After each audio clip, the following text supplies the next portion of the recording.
अस्सलाम वालेकुम दोस्तों। आज मैं हाज़िर हूँ आपके साथ लर्निंग एचटीएमएल का लेसन नंबर 4 लेकर। लास्ट टाइम हम लोगों ने एचटीएमएल में सीखा था कि हम किस तरह से टेबल बना सकते हैं, और आई फ्रेम के बारे में हम लोगों ने सीखा था कि आई फ्रेम को कैसे इस्तेमाल कर सकते हैं। आज हम मज़ीद एचटीएमएल की चीज़ें, मज़ीद एचटीएमएल के टैग्स हम लोग सीखेंगे। तो नेक्स्ट हमारा टॉपिक है एचटीएमएल एंटिटीज़।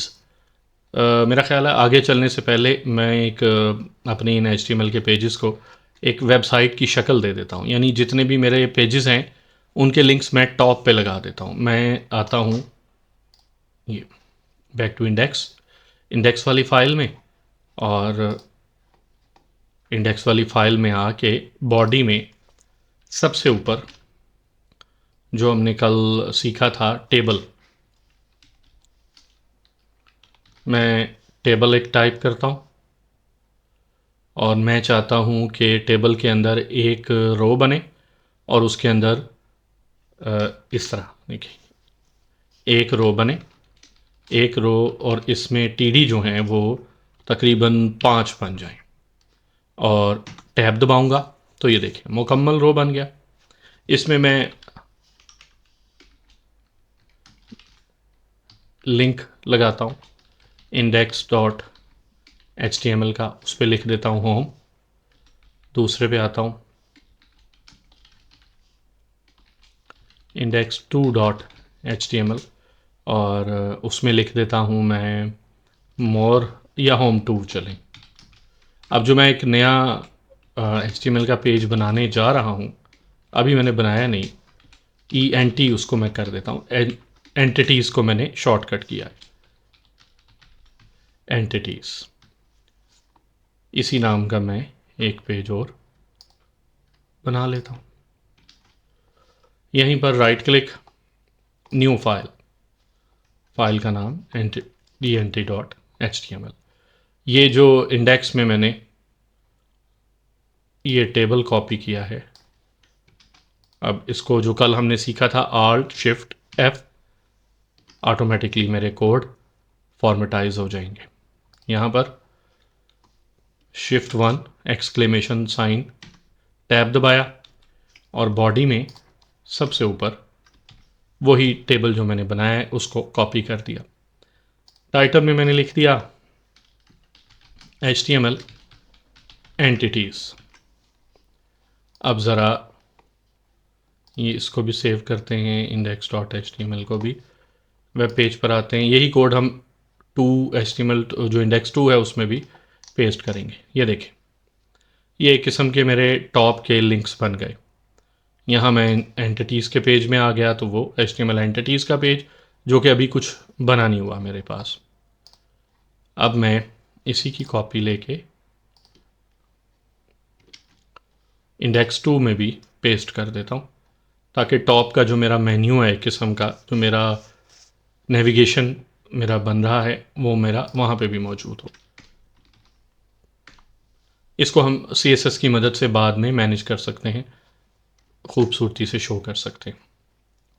ये देखें, अब मैं जिस पेज पे भी जाऊँगा होम पे, एक तो मेरा ये टॉप का मेन्यू वहाँ पे मौजूद होगी, ये नेविगेशन, और वो पेज ओपन हो जाएगा। सबके अंदर है ये। एंटिटीज़ में आते हैं। अच्छा, एंटिटीज़ क्या होती हैं कि मखसूस किस्म के जो करैक्टर्स हैं एंटिटीज़ के अंदर आके मैंने वो शो करवानी है। जैसे मिसाल के तौर पे मैं ये जो टैग के इर्द गिर्द है, ये लेस देन और ग्रेटर देन का साइन, ये मैं शो करवाना चाहता हूँ। यानी ये जो लफ्ज़ है ना टेबल, मैं चाहता हूँ ये, इसको मैंने टैग नहीं लगाना, ये मैं डिस्प्ले करवाना चाहता हूँ less than table greater than अपने HTML के पेज के ऊपर, मगर ये डिस्प्ले नहीं होगा क्योंकि ब्राउज़र उसको एज आ टैग ले रहा है और उसको क्लोजिंग टैग नहीं मिल रहा, बेसिकली वो एरर ले रहा है। मगर मैंने, वो मेरा मैसेज है, मैंने टेबल को डिस्प्ले करवाना है, उसके लिए मैं HTML की एंटिटीज़ का इस्तेमाल करता हूँ। एक दो एंटिटीज़ मैं आपको बता देता हूँ। लेस दैन डिस्प्ले करने के लिए मैं इसको ख़त्म करता हूँ। एंटिटी का कोड होता है एम्परसेंड, जिसे एंड साइन कहा जाता है, LT फॉर लेस देन, और सेमी कॉलन से उसका एंड होता है। आप जैसे ही एम्परसेंड डालेंगे, G T for greater than, semi colon से उसका एंड होता है, और इसको सेव करें। देखते हैं क्या रिजल्ट मिलता है। ये देखें, स्लैश टेबल ये डिस्प्ले हो गया, सॉरी लेस देन टेबल और फिर ग्रेटर देन। इसी तरह और एंटिटीज़ भी होती हैं जिनको हम इस्तेमाल कर सकते हैं। जैसे मैंने एक करैक्टर लिखा ए, और मैं चाहता हूँ कि उसके इर्द गिर्द मैं कोई 5, 6, 7 स्पेसिस या इससे भी ज़्यादा स्पेसिस डिस्प्ले करूँ, और बी ये सेव किया मैंने, मगर ऐसा होगा नहीं। HTML आउटपुट हमेशा एक ही स्पेस देगा। तो आपने अगर मोर देन वन स्पेसिस, बाज़-औक़ात हो सकता है आपकी ज़रूरत हो, आपको डिस्प्ले करवाने की ज़रूरत पड़े, तो HTML एंटिटी एक मौजूद होती है, NBSP, ये ऊपर आ गई। ये जितनी मरतबा ये वाली एंटिटी इस्तेमाल करते जाएंगे उतनी स्पेसिस डलती जाएंगी।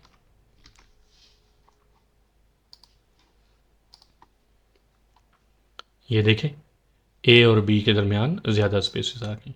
अब कौन कौन सी HTML की एंटिटीज़ होती हैं, आप गूगल पे सर्च करके पूरी लिस्ट ले सकते हैं और उन एंटिटीज़ को आप इस्तेमाल कर सकते हैं। कुछ तो हमें बड़ी ज़रूरत होती है, मिसाल के तौर पे कॉपीराइट का साइन बनाने के लिए आप $साइन डालें, ए डालें, तो देखें ए से मैचिंग आपको ये जो कोड है विजुअल स्टूडियो कोड, बहुत सारी एंटिटीज़ की लिस्ट दे देगा। आप उनको ट्राई कर सकते हैं, वरना आप गूगल भी कर सकते हैं। ये देखें, ये करैक्टर्स आ गए, ये हमारी HTML एंटिटीज़ कहलाती हैं। इसके अलावा अच्छा, मैं यहाँ पे ना एक लाइन लगाना चाहता हूँ। HR एक टैग होता है और इसका क्लोजिंग टैग नहीं होता, जैसे BR का नहीं होता। जैसे ये देखिए, इसका रिज़ल्ट ये होगा कि एक डिस्प्ले नहीं हुई, मैंने शायद हाँ जी, सेव ही नहीं हुआ HTML का पेज। ये अब सेव हुआ। अब मैं रिफ़्रेश करता हूँ, ये देखें एक लाइन आ गई। अब मैं जो काम करूँगा वो इस लाइन के नीचे। अच्छा, इसी HR का एक टैग जो है ना, हम टेबल के बाद, जो ऊपर वाला टेबल है इसके बाद भी लगा देते।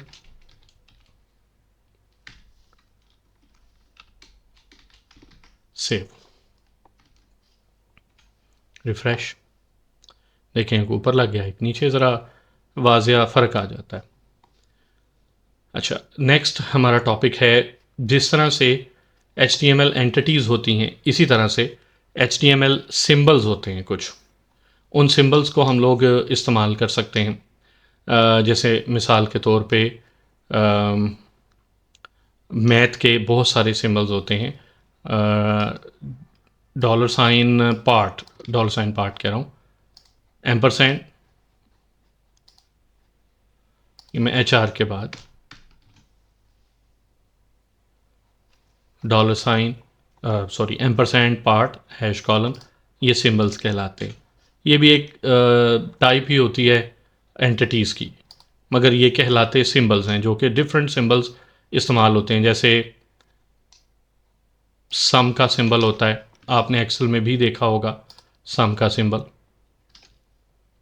ये वाला, रिफ्रेश करें,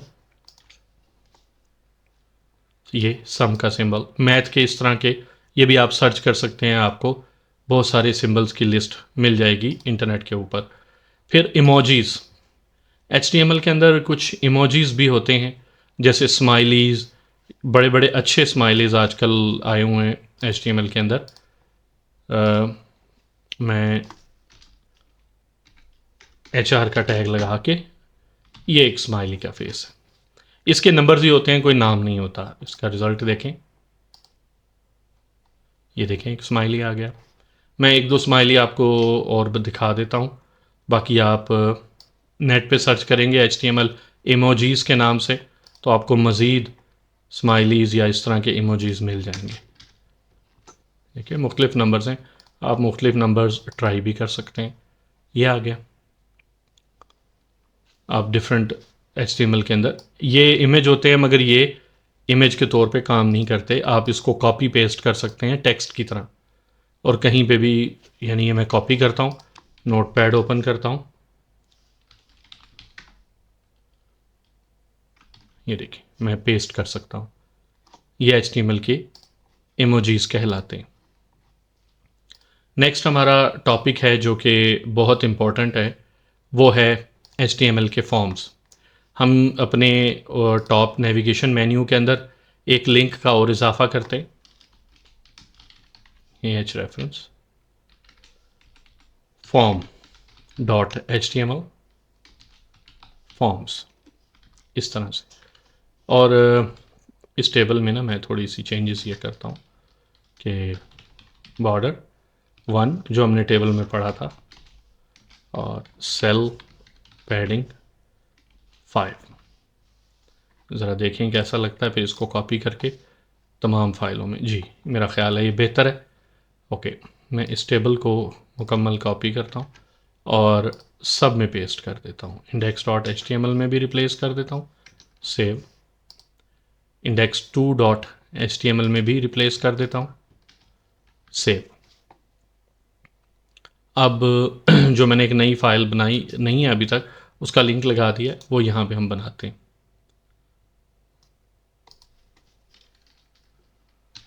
form.html।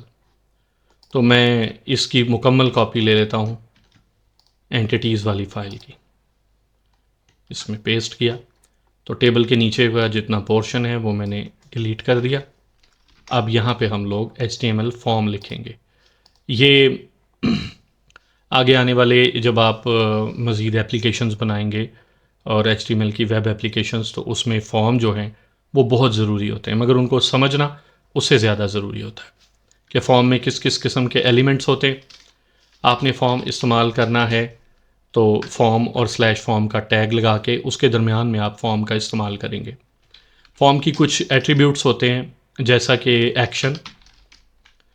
एक्शन में आपको उस फाइल का नाम बताना है जहाँ पे ये फॉर्म सबमिट होके अपना डाटा लेके जाए। जो यूज़र इनपुट देगा, अपना user name, password, first name, last name, इस तरह की इन्फॉर्मेशन जो यूज़र टाइप करेगा, वो इन्फॉर्मेशन जिस पेज पे सबमिट होनी है, एक्शन में उसका नाम लिखते हैं। HTML में इतनी कैपेबिलिटी नहीं होती कि सबमिट किया हुआ फॉर्म का डाटा रिसीव कर सके।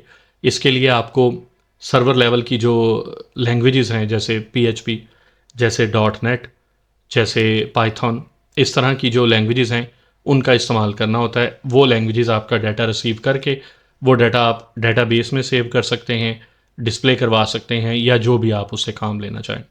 फ़िलहाल मैं सबमिट वाला काम नहीं करूँगा, मैं कुछ भी नहीं लिखता, हैश डाल देता हूँ। फिर इसमें एक प्रॉपर्टी होती है मेथड। मेथड बाय डिफ़ॉल्ट अगर आप नहीं डालेंगे तो मेथड गेट होगा। इसके अलावा मेथड पोस्ट होता है।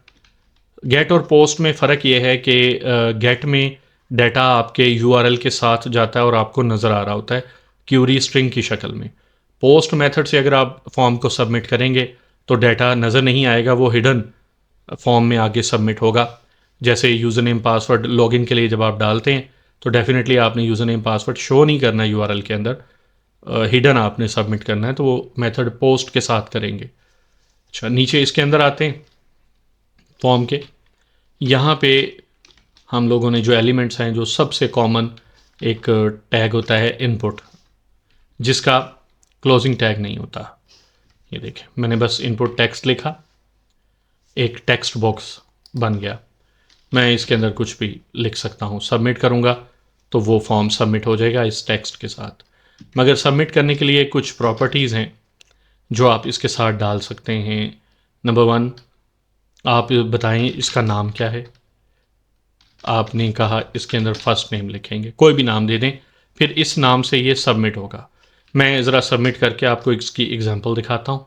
एक मैं बटन लगाता हूँ और उसमें मैं लिखता हूँ सबमिट, और मेथड में रखता हूँ गेट। मैंने एक्शन अगर मैं कुछ भी ना दूँ तो ये किसी दूसरे पेज पे सबमिट होने के बजाय इसी पेज पे सबमिट हो जाएगा जिस पेज पे आप बैठे हैं। सी रिफ़्रेश, मैं यहाँ पे लिखता हूँ हेलो, ये कुछ भी लिख लूँ, सबमिट पे क्लिक किया, ये देखें URL के साथ फर्स्ट नेम हेलो, ये फॉर्म सबमिट हुआ है, मगर चूंकि ये गेट मेथड में है तो जिस वजह से आपको ये नज़र आ रहा है, अगर यही मेथड मेरा पोस्ट होता, अब मैं वापस आता हूँ इसमें सबमिट, ये ख़त्म कर लूँ पहले, अब मैं कुछ लिख के सबमिट करूँगा तो देखें फॉर्म सबमिट हुआ है इसी पेज पे, मगर आपको ये नज़र कुछ नहीं आ रहा क्योंकि ये हिडन फॉर्म सबमिट हुआ है।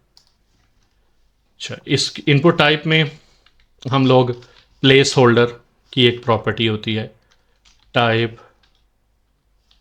योर फर्स्ट नेम, ये प्लेस होल्डर आपको टेक्स्ट बॉक्स के अंदर नज़र आएगा, ये देखिए इस तरीके से, जब आप इस पर कर्सर रखेंगे और टाइप करेंगे तो वो प्लेस होल्डर गायब होगा, जब कुछ टाइप करेंगे खाली होगा तो प्लेस होल्डर गायब नहीं होगा, नज़र आ रहा होगा।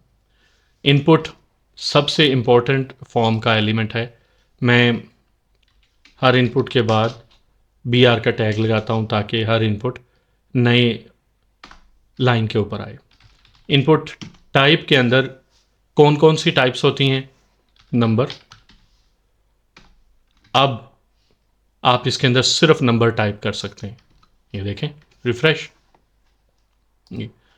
साथ में ये आपने देखा है कि नंबर इंक्रीज़ करने वाला और नंबर डिक्रीज़ करने वाला जो एलिमेंट है ये इसके साथ अपीयर हो गया, स्पिनर इसे कहते हैं, स्पिनर अपीयर हो गया क्योंकि टाइप नंबर देने से।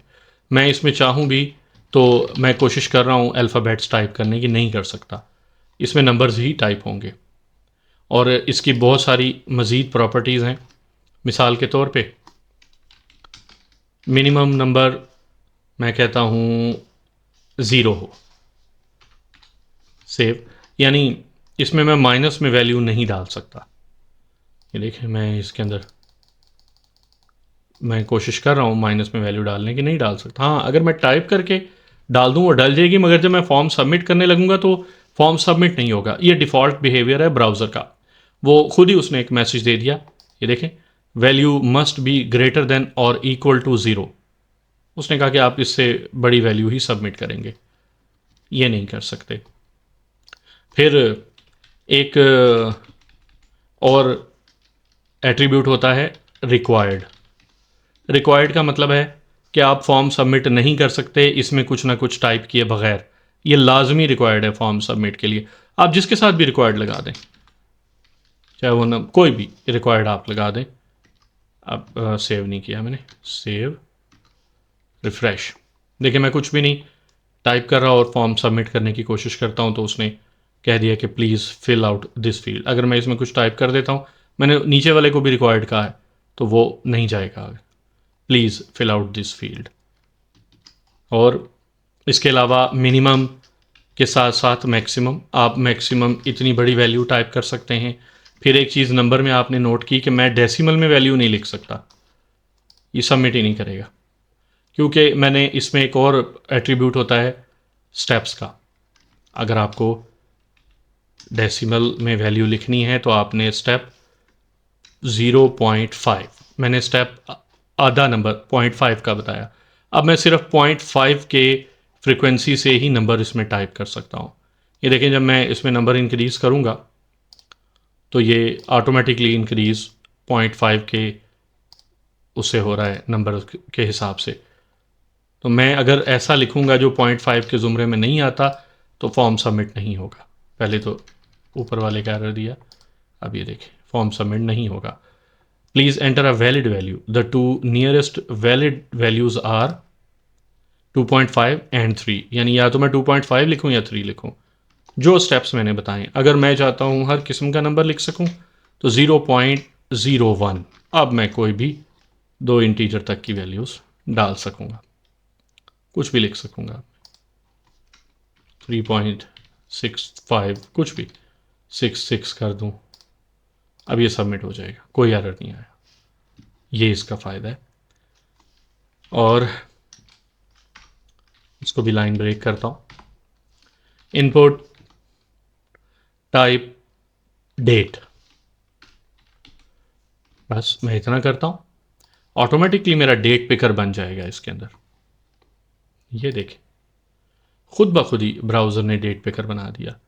मैं डेट सेलेक्ट कर सकता हूँ, आगे वाली डेट और पीछे वाली डेट गुजरे हुए दिनों की। ये इसमें भी मैं रिस्ट्रिक्ट कर सकता हूँ कि मैं नहीं चाहता कि पास्ट की कोई डेट मिनिमम में जाएं। आज की डेट मिनिमम है, आज तारीख़ है 4 दिसंबर 2023। इसमें जो आप डाटा टाइप करते हैं वो पहले ईयर डालते हैं डैश, फिर मंथ डालते हैं डैश और फिर डे डालते हैं। ये मेरी मिनिमम वैल्यू मैंने इसको बता दी। इससे कम नहीं मैं चाहता कि कोई डेट इसमें एंटर हो। ये देखें फॉर्म पे आया, ये देखें पिकर के अंदर इससे कम वाली डेट सेलेक्ट करने की ऑप्शन ही नहीं रही मेरे पास, मैं सेलेक्ट ही नहीं कर सकता। और अगर मैं ख़ुद से यहाँ टाइप करके मंथ 12 डे 01 2023 तो ये सबमिट नहीं होगा। पहले तो ऊपर वाला ये देखिए, ये इधर भी कुछ टाइप कर देते हैं, ये नहीं, ये सबमिट ही नहीं होगा। वैल्यू मस्ट बी ये आज की डेट और लेटर। इसी तरह मैक्सिमम में भी आप डेट डाल सकते हैं और बता सकते हैं कि मैक्सिमम इतनी बड़ी डेट इसके अंदर डाली जा सके। अच्छा, इसमें टाइप टेक्स्ट में एक चीज़ और बताता चलूँ, एक और एट्रीब्यूट होता है इसका, मैक्सिमम लेंथ। यानी मैं कहता हूँ 10, अब 10 करैक्टर से बड़ा जो एक वर्ड है वो मैं इसमें नहीं डाल सकता, फॉर्म सबमिट नहीं होगा। आगे चलते हैं, input type date time local, this one. इसके करने से क्या होगा कि आप डेट के साथ साथ टाइम भी सिलेक्ट कर सकेंगे। ये देखिए डेट एंड टाइम, ये आप सिलेक्ट कर सकेंगे। डेट एंड टाइम पिकर एक साथ हैं। चाहिए सबमिट के बटन से पहले भी मैं एक BR का टैग लगा देता हूँ जी। इनपुट टाइप वीक, इसे आप वीक सेलेक्ट कर सकेंगे। ये देखिए, ये एक कोई डेट सेलेक्ट नहीं होगी, वीक के नंबर्स आ रहे हैं लेफ्ट में। वीक चूंकि मंडे से स्टार्ट होता है तो इस वजह से वो हाईलाइट मंडे टू संडे की डेट्स की रेंज कर रहा है। अब चूंकि ये लास्ट वीक है हमारे इस ईयर का 2023 का, वीक नंबर 52, तो ये देखिए सेलेक्ट किया वीक नंबर 52 ऑफ 2023। ये फॉर्म में आप सबमिट कर सकते हैं। इसके अलावा line break, input type colour, आपने कोई कलर सेलेक्ट करना हो तो ये देखें कलर पिकर ऑटोमेटिकली आ गया। कौन सा कलर आपने बना के सेलेक्ट कर लिया, कोई भी कलर आपको चाहिए, उसकी वैल्यू सबमिट हो जाएगी जब आप फॉर्म सबमिट करेंगे। इसके अलावा इनपुट टाइप, लाइन ब्रेक कर लें, इनपुट टाइप, काम ही नहीं कर रहा इसका टैब, चले मैं मैनुअल टाइप कर लेता हूँ, रेडियो।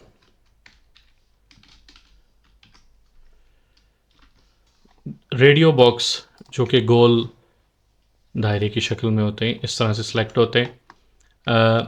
मैं ऐसे लिखता हूँ, option 1 copy, option 2 copy, option 3 refresh. देखिए ऑप्शन 2 1, अब ये एक ग्रुप की शक्ल में नहीं है। मैं होना तो यूँ चाहिए था कि मैं ऑप्शन 1 सेलेक्ट करूँ तो ऑप्शन 2 डी सेलेक्ट हो जाए, ऑप्शन 2 सेलेक्ट करूँ तो 1 डी सेलेक्ट हो जाए। तो उसके लिए इनका ग्रुप बनाने के लिए आप इनको नेम लगाएं और नेम सेम होना चाहिए। आर फॉर रेडियो मैंने शॉर्ट किया, मगर तीनों का नाम सेम होगा।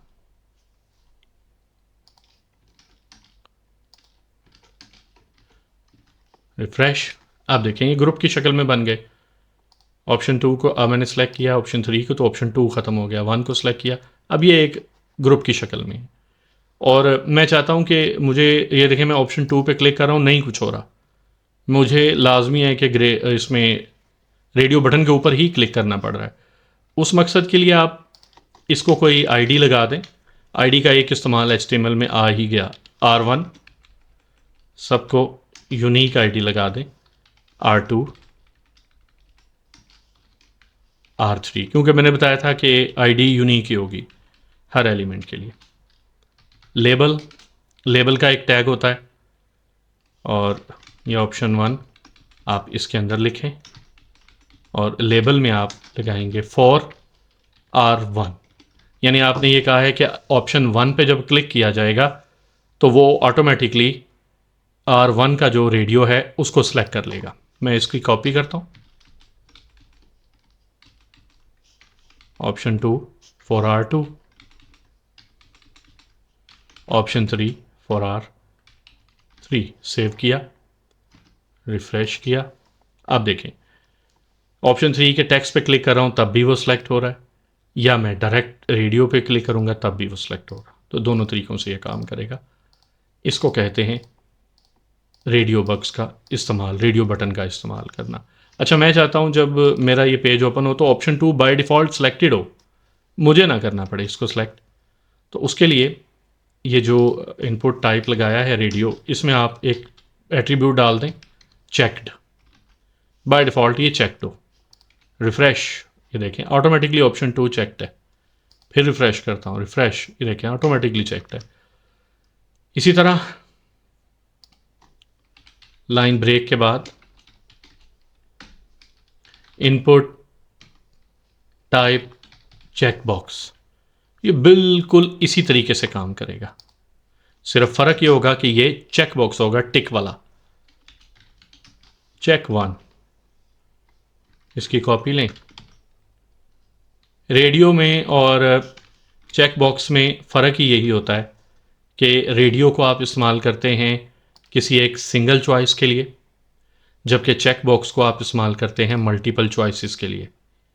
यानी आपने एक से ज़्यादा ऑप्शंस यूज़र से सेलेक्ट करवानी है कि ये भी कर लो, शायद ये भी कर लो, जो जो करनी है कर लो, तो फिर आप चेक बॉक्सेस का इस्तेमाल करते हैं। अगर आप चाहते हैं कि वो सिंगल ऑप्शन ही इस्तेमाल कर सके, चूज़ कर सके, तो फिर वो रेडियो बटन आप उसके लिए इस्तेमाल करते हैं। तो ये चेक बॉक्सेस में और इसमें यही फ़र्क है। बाकी लेबल बिल्कुल आप वैसे ही इस्तेमाल कर सकते हैं जैसे आपने रेडियो बटन के साथ इस्तेमाल किए। ये मैंने Alt Shift F दबाया है तो ये इसने कोड को फॉर्मेट कर दिया। मैं क्या करता हूँ कि जिस तरह चेक 1, इसको मैं उसी तरीके से लेबल लगाता हूँ। लेबल चेक 1 और इसको आईडी दे देता हूँ C1 फॉर C1, कॉपी लेता हूँ, फॉर C2 और इसको आईडी दे देता हूँ C2। बिल्कुल वैसे ही काम करेगा। अभी आप रिफ़्रेश करने से पहले देखें कि मैं इस पे टेक्स्ट पे क्लिक कर रहा हूँ, ये नहीं हो रहा चेक बॉक्स पे। अब मैं रिफ़्रेश करके देखता हूँ तो ये देखें अब ये हो रहा है, ये काम करेगा। मज़ीद एक और बड़ी अच्छी ऑप्शन सेलेक्ट, ड्रॉप डाउन के लिए हम इस्तेमाल करते हैं। Option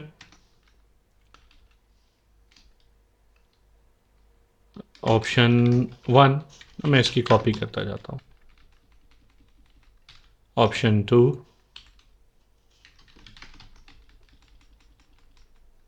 option 3। अच्छा, ये जो वैल्यू ऑटोमेटिकली ये विजुअल स्टूडियो कोड एडिटर ने डाल दी है। जब मैं फॉर्म सबमिट करूँगा तो ये वाली वैल्यू सबमिट होगी इस ऑप्शन के अगेंस्ट। अगर मैं ये नहीं देता वैल्यू नहीं देता तो फिर जो अंदर वाली वैल्यू है यही सबमिट होगी फॉर्म सबमिट करते वक्त।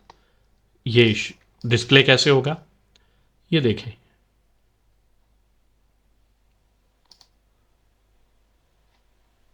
सॉरी, मैंने सेव ही नहीं किया। सेव तो है, कहाँ गया ये? अच्छा, ये आया। मैं लाइन ब्रेक लगा दूं, उससे ही मैं कंफ्यूज हुआ। Line break, refresh,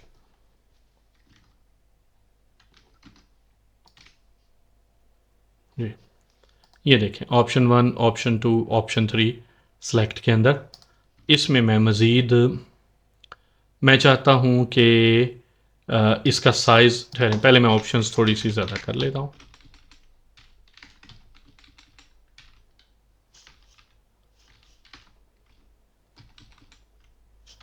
option 6।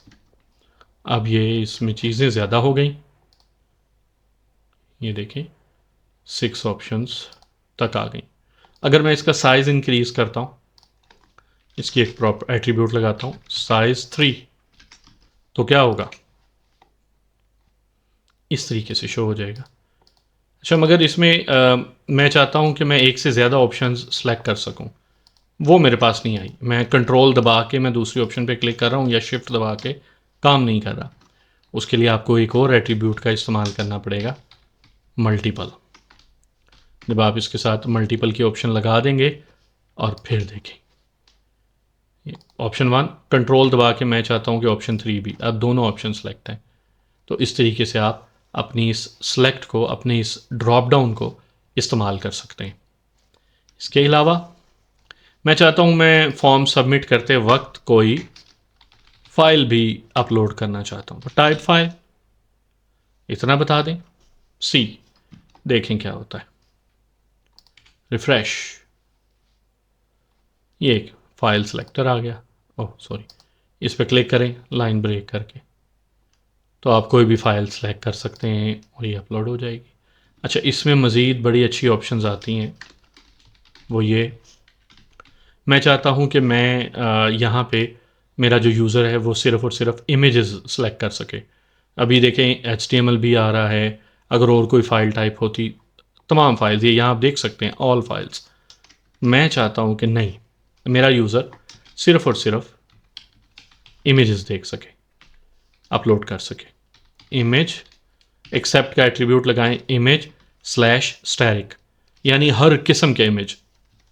देखते हैं क्या होता है। रिफ्रेश, जब मैं इसको सेलेक्ट करता हूँ तो ये देखें इमेज फाइल्स ऑटोमेटिकली उसने सेलेक्ट कर ली, कौन कौन सी इमेजेस हैं, हर किस्म का इमेज फाइल उसने सेलेक्ट कर लिया और मुझे सिर्फ इमेज फाइल नज़र आ रही है। यहाँ HTML फाइल्स भी पड़ी हैं इस लोकेशन पे, मुझे नज़र नहीं आ रही।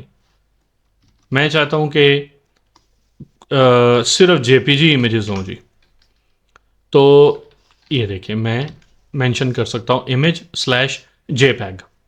अब इस वक्त अभी मैंने रिफ़्रेश नहीं किया, मेरे पास है ही JPG पड़ा हुआ, तो वैसे मैं देखता हूँ रिफ़्रेश करके फ़र्क। जी, यहाँ ये आप फ़र्क देख सकते हैं, नीचे जो फ़ाइल टाइप्स हैं उसमें सिर्फ JPG से रिलेटेड जितनी भी फ़ाइल टाइप्स हैं वो आ गई। अब है ही मेरे पास ये पड़ी, अगर इसके अलावा कोई और इमेज होती भी तो वो यहाँ नज़र ना आती। आप इसी तरह जिफ, JPG, PNG अपनी फ़ाइलों को आप रिस्ट्रिक्ट कर सकते हैं। इसके अलावा मैं कहता हूँ चलें जी, मुझे सिर्फ HTML फाइलें अपलोड करना है, मुझे कोई इमेज नहीं करना, तो आप यहाँ पे एक्सटेंशन के हिसाब से भी फ़ाइलों को रिस्ट्रिक्ट कर सकते हैं, .html। बस अब होगा क्या, उसी पाथ के ऊपर ये देखें, अब वहीं पे सिर्फ पड़ी हुई HTML फाइल्स नज़र आ रही हैं, इमेज नज़र नहीं आ रहा। इमेजेस के फोल्डर में भी जाऊँगा नहीं नज़र आएगा, क्योंकि ये देखें सिर्फ मैंने HTML डॉक्यूमेंट को रिस्ट्रिक्ट कर दिया है। तो आप इस तरह किसी भी फ़ाइल की टाइप्स को आप बता सकते हैं कि यूज़र किस फ़ाइल टाइप को इनपुट ले सके। ये है इनपुट टाइप फ़ाइल। फॉर्म में एक दो चीज़ें और हैं मज़ीद, मगर उसके बारे में हम लोग अगले लेसन में सीखेंगे। मुझे उम्मीद है ये मैंने जितना भी लेसन आपको सिखाया ये आपको समझ भी आया होगा और पसंद भी। इजाज़त दीजिए, अल्लाह हाफ़िज़।